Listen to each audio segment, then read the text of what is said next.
Welcome to our guide on Agile Maturity Models.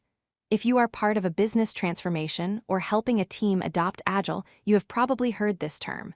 But what does it actually mean to be mature in Agile? And how do you measure it? In this video, we will break down the concepts, the levels, and how to use these models effectively. Let's start with a definition. An Agile Maturity Model is simply a framework. It helps organizations assess their current state of Agile adoption and identifies the next steps for improvement. Think of it as a roadmap.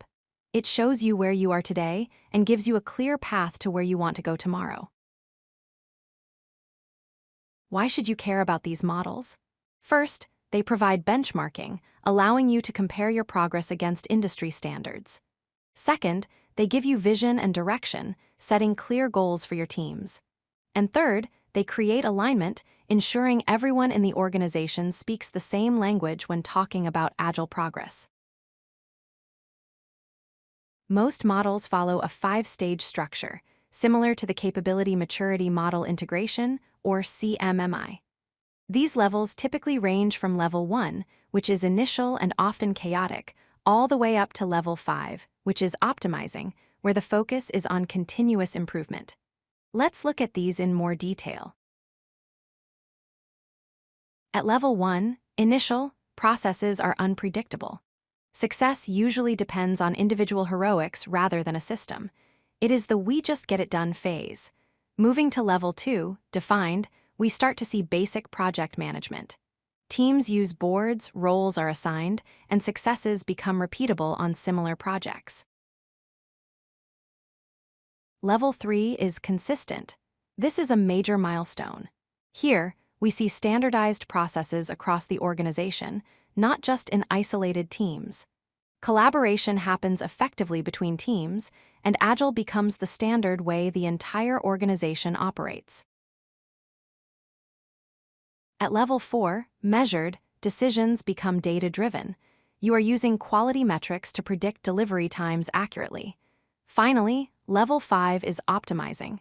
This is the state of continuous improvement.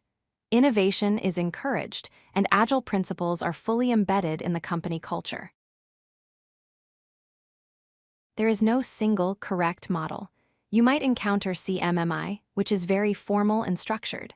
Or you might see the Spotify Health Check, which is visual and team-centric.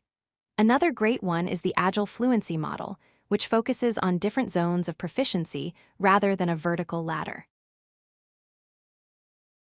Be careful when using these models. Avoid the checklist mentality, where you just tick boxes without delivering value. Don't treat it as a race to Level 5, rushing skips essential learning, and never weaponize metrics to punish teams. The goal is guidance, not judgment. To wrap up, remember that maturity models are guides, not the end goal itself. Use them to identify gaps in your process and create a roadmap for the future. The real value comes from the conversations you have and the continuous improvement mindset you build along the way. If you like this video, hit that like button and don't forget to subscribe. Visit codelucky.com for more such useful content.